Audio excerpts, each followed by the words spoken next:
Good morning, Jayhawks. Welcome back to another edition of Good Morning KU. I'm Michael Garrett. And I'm Maddie Maloney. So, Maddie, obviously, the big buzz around campus is KU taking it to Duke last night and getting a win in the Champions Classic. Oh my gosh, that game last night, if you don't still have goosebumps from that game, like, you're doing it wrong. There's nothing like beating Puke. I love it. It's they're one of my least favorite teams. Yeah. They're up there with, Kentucky, which also lost. That was pretty cool. No. The two teams that needed to win last night, Michigan State and KU. Oh, definitely. Won. We'll take it to Michigan State, so too, I think we'll be moving on up there in the rankings. That's pretty cool. So, I mean, the game was being watched everywhere in Lawrence. Oh, yeah. Where did you watch it? Well, we first tried to go to B-Dubs, and then it was like, we got there at like 7:20, and it was packed. We went in. Yeah. B-Dubs, you got to go so early, because that place fills up. And they were like, yeah, you probably won't get in until halftime of the KU game. So that would have been 9 o'clock, and so we were like, not feeling it. So then I knew some girls in my dorms. We went back there and watched it for the first half, and then I went to the rec for the second half, which was kind of weird because like I got like full front view. I had a flat screen in front of me, but like nobody else was into it, so I'm like there like smacking the elliptical, like freaking out. If you're going to the rec during a KU game, you're probably not into the game. But like I'm like freaking out, and people are like looking at me, and I'm like, how are you not into this? Like, oh my gosh, because I was like pulling my hair out. It's funny because you're actually from Chicago.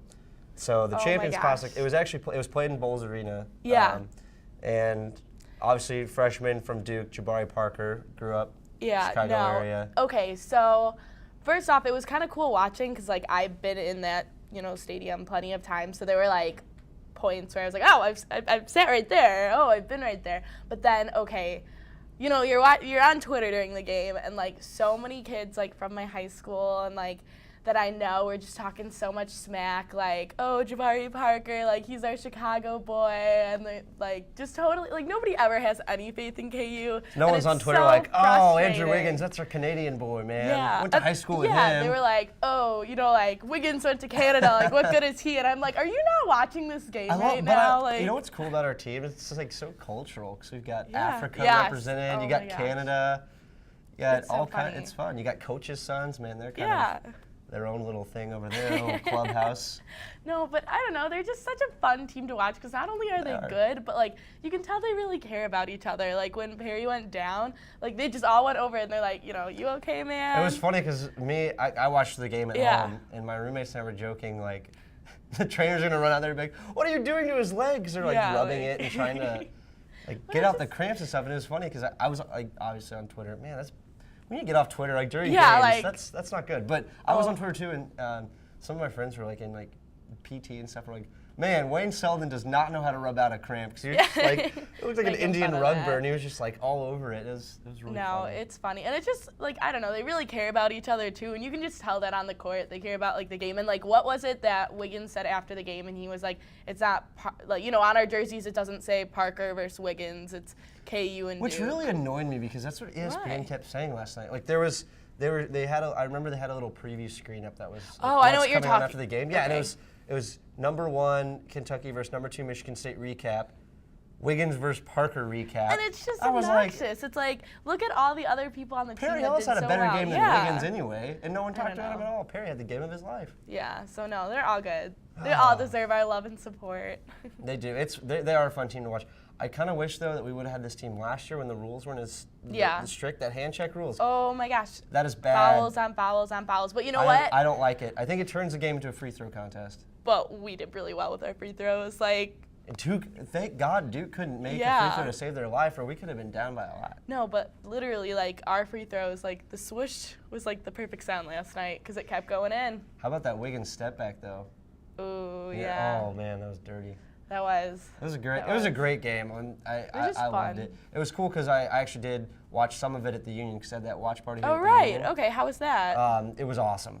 It was pretty cool. It was a great environment. There was like popcorn and free drinks and stuff, and it was packed. Like a ton of students came. And that just makes it so much more fun when you have a bunch of people who are just on the edge of their seats, just like you. And I don't know, it just completely changes the atmosphere. The Union's great. They always have like awesome stuff going on. And actually tonight there's a fashion show, the World Fashion Show tonight at 7 o'clock in the Union.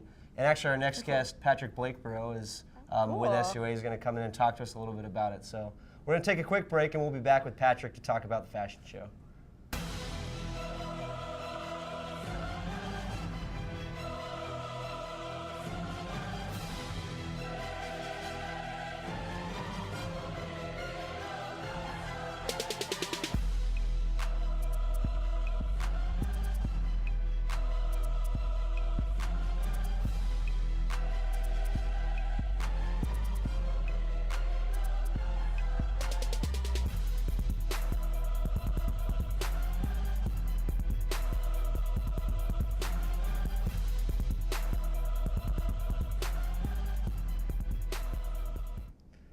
Hey guys, and we're back here with Patrick Blakeborough, the Cultural Programming Committee member. Thanks for coming on the show this morning, Patrick. Thanks for having me. So, gonna kind of talk a little bit about the fashion show tonight. Just curious, like, what really is it? Where did the idea come from? What are you guys trying to promote here? So tonight we're having the World Fashion Show. There's just a bunch of different international student groups on campus, and we'd like to show off their different cultures, fashions, and stuff. So is it like traditional dress, or is it more of like fashion from different countries? It's traditional dresses that these different cultures wear. Just some students and organizations have these just traditional dresses on hand, and we invited them to come show off their culture. So you approached these groups and you said, hey, if you guys have members that have the traditional dress and would like to come, and kind of like what does the night look like? So we have 11 groups coming, and some are just tabling, some are walking and modeling, and then we have 2 performances, and it's free. There's food. It's worth GAP credit if you come. So what's GAP credit?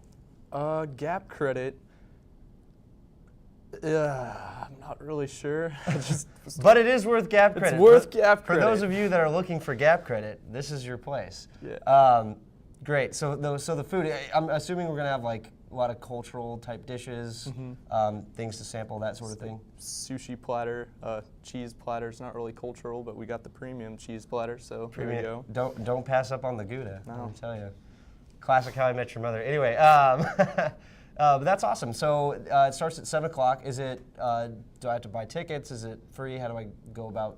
It is coming to this? completely free. It's at 7 o'clock in the ballroom in the Union, and everyone should come out. How long do you think it'll last? Probably an hour or so? It's supposed to be done around 9, so couple 2 hours. So you guys have a couple hours to spend. Go check out the World Fashion Show tonight, 7 o'clock in the ballroom. We're going to take a quick break. We'll be back with Dane and Jessica with the news. Welcome back, Jayhawks, to your news update. I'm Dane Vetter. And I'm Jessica Gomez, and here's today's news. The U.S. House of Representatives will vote on a measure later this week that would allow Americans to keep their health care plans under the Affordable Care Act. Insurance companies have been forced to cancel individual plans that don't meet the Affordable Care Act standards for coverage. President Barack Obama apologized last week to Americans who lost their health plans under the new program. Critics argue that Obama misled Americans to believe they could keep their plans. We all know that iPads and tablets are becoming more popular, but are they ever going to replace laptop computers completely? Ever since the first iPad was released in 2010, tablet computers have gradually slimmed down and become more acceptable in the workplace. In the same way that laptops have replaced desktop computers, the popularity of tablets is threatening laptop sales. iPads are sold in a variety of models, but the iPad mini starting at $299 is the cheapest option and will cost around $400 to $500 for a full-size model with upgraded memory. Although many professionals still prefer desktop or laptop computers, tablets are becoming less expensive and more practical in the workplace. Google's Nexus 7 tablet starts around $200 and can be outfitted with word processing applications and a Bluetooth keyboard for work on the go. In 2011, Google released the Chromebook, a hybrid laptop and tablet that can only access applications found on the internet.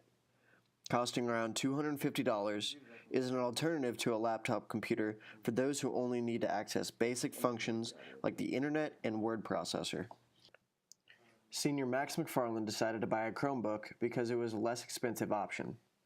I left my laptop in my car in DeSoto, Kansas, and it got stolen out of my car, so I needed a new laptop, and but I didn't want to spend as much as a MacBook costs. And as an English major, I basically just have to write papers and be able to get on the internet, and this does all of that. The main hang-up with Chromebooks is it requires internet access to use. I've heard there's an app now that you can actually use offline, but predominantly these are online connectivity machines, so if you're not in a coffee shop or in a library, you can't use it. But I spend most of my time where internet access is available. At the White House today, President Obama is expected to sign a bill aiming to help children with food allergies. According to the Associated Press, the bill was created after 2 girls in different states died from severe allergies. It will offer financial incentives to states if their schools keep supplies of epinephrine, the first-line treatment for those with severe allergies. Tattoos are becoming more and more popular, not only as fashion statements, but as a way to express yourself through art.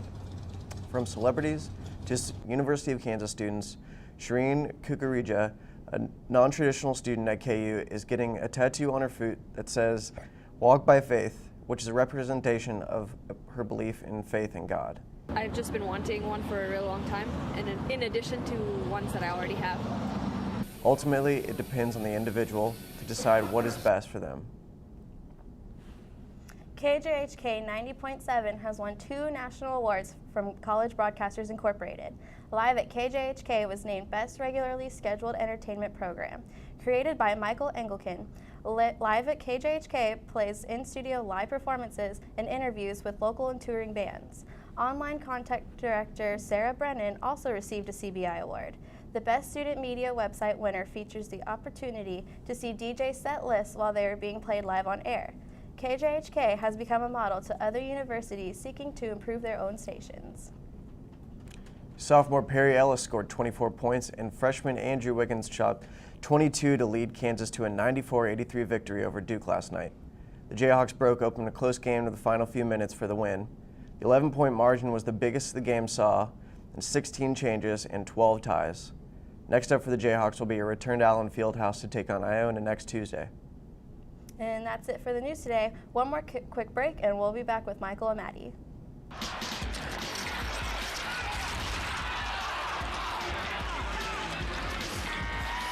they're beating us on the boards out there, guys. This is your territory, Grimson. Do your job. Grimson. Hello? Hi, honey. What? Now? All right. The itsy bitsy spider climbed up the water spout. Down came the rain and washed the spider out. Out came the sun and dried up all the rain. And the itsy bitsy spider climbed up the spout again. I love you, Daddy. I love you too, sweetheart.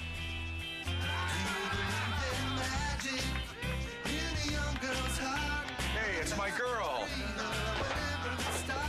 You know, my daughter. Love. Pass it on. A message from the Foundation for a Better Life. That's all the time we got for today. I'm Michael Garrett. I'm Maddie Maloney. And this is Good Morning KU.